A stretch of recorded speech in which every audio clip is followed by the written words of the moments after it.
Hello दोस्तों, नमस्कार। मैं रंजीत, आपका channel RK horror story Hindi channel में स्वागत है। अगर ये कहानी आप लोगों को अच्छा लगे तो लाइक, सब्सक्राइब, शेयर और कमेंट जरूर करें। धन्यवाद दोस्तों। बिना देर किए चलते हैं कहानी की ओर। गांव रामपुर अपनी शांत और सरल जीवन शैली के लिए जाना जाता था, लेकिन एक खौफनाक रात की कहानी।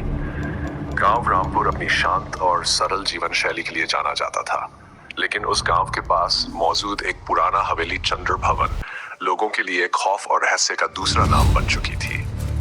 30 साल पहले की एक घटना ने इस हवेली को डर और मौत का पर्याय बना दिया था। हवेली का अतीत। चंद्र भवन हवेली कभी गांव के सबसे रईस परिवार रायचंदों का घर हुआ करती थी। परिवार के मुखिया ठाकुर रणवीर सिन्हा रायचंद अपनी पत्नी कमला और बेटी सुषमा के साथ वहां रहते थे। हवेली में हर समय खुशियों का माहौल रहता था, लेकिन एक दिन सब बदल गया। कहते हैं कि सुषमा का किसी अज्ञात कारण से अचानक देहांत हो गया।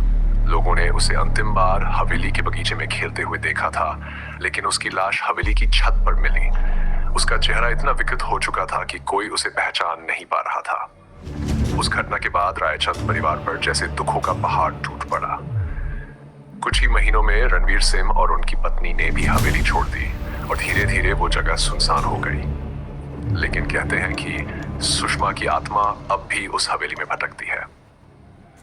गांव के बच्चों का दुस्साहस। गांव में 2 लड़के अमन और रोहित और उनकी दोस्त काजल बचपन से ही चंद्र भवन हवेली के बारे में कहानियां सुनते आए थे। एक दिन उन्होंने तय किया कि वे इस डर को मात देने के लिए हवेली में रात बिताएंगे। उनकी योजना सुनकर गांव वाले उन्हें बार बार मना करते रहे, लेकिन उन तीनों ने किसी की नहीं सुनी।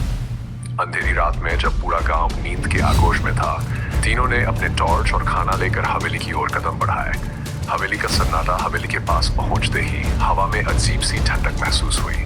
काजल ने कहा, यह ठंड मौसम की नहीं लगती। अमन ने हंसते हुए कहा, तुम डरने लगी हो? अभी तो कुछ हुआ भी नहीं। उन्होंने धीरे से भारी दरवाजा खोला, जो जोरदार आवाज के साथ चमड़ाया।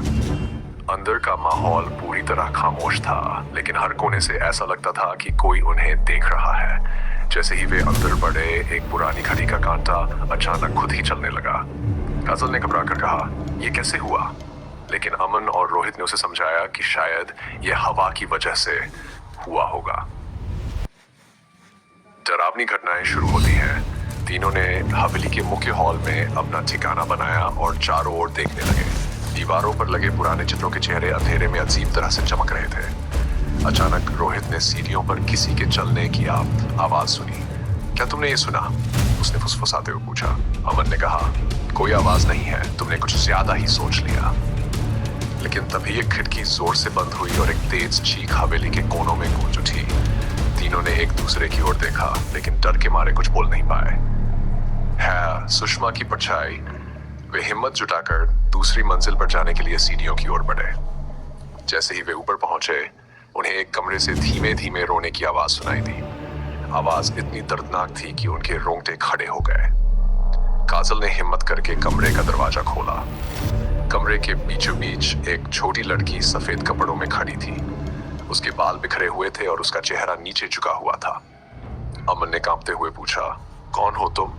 लड़की ने धीरे से सिर उठाया और उसका चेहरा इतना भयानक था कि काजल जोर से चीख पड़ी। उसकी आंखें गड्ढों की तरह खाली थी और उसके चेहरे पर खून के निशान थे। मुझे यहां से जाने दो, उसने धीमी डरावनी आवाज में कहा। हवेली का राज लड़की अचानक गायब हो गई और हवेली का पूरा माहौल और भी खौफनाक हो गया। तीनों ने तय किया कि अब वे यहाँ और नहीं रुक सकते। लेकिन जैसे ही वे बाहर जाने के लिए मुड़े, दरवाजे खुद ब खुद बंद हो गए। अचानक दीवार पर लगा एक पुराना आईना चमकने लगा। उसमें सुषमा का चेहरा दिख रहा था। उसने कहा, मेरे माता पिता ने मेरे साथ धोखा किया। उन्होंने मुझे इस हवेली में मरने के लिए छोड़ दिया। उसकी आवाज गुस्से और दुख से भरी हुई थी। अब हर कोई जो इस हवेली में आएगा, वही दर्द महसूस करेगा जो मैंने किया। भागने की कोशिश। तीनों दरवाजा खोलने की कोशिश की, लेकिन दरवाजा टस से मस नहीं हुआ। हवेली के कोनों से अजीब अजीब आकृतियां उभरने लगी। सुषमा की हंसी गूंजने लगी और उनके कानों में चुभने लगी। आखिरकार रोहित ने अपनी टॉर्च फेंकते हुए जोर से चिल्लाया, हमें जाने दो, हमने कुछ नहीं किया। सुषमा की आत्मा अचानक शांत हो गई। उसने कहा, अगर तुम मेरे लिए इंसाफ करोगे तो मैं तुम्हें जाने दूंगी। हवेली का भेद खुलता है। तीनों ने किसी तरह गांव लौटकर बड़े बुजुर्गों से इस बारे में पूछा। धीरे धीरे सच्चाई सामने आई कि सुषमा की मौत एक हादसा नहीं थी। उसके पिता ने किसी पारिवारिक झगड़े के कारण उसे जानबूझकर मारा था और उसकी लाश छिपा दी थी। तीनों ने मिलकर पुलिस को इसके सबूत दिए, जो हवेली के तहखाने में छुपे हुए थे।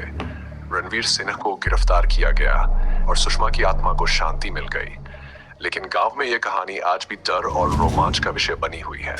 कहते हैं जिसने भी उस हवेली में कदम रखा, उसकी आत्मा को सुषमा के दर्द का एहसास जरूर हुआ। चंद्रभवन आज भी वहां खड़ा है, लेकिन कोई भी उसके पास जाने की हिम्मत नहीं करता।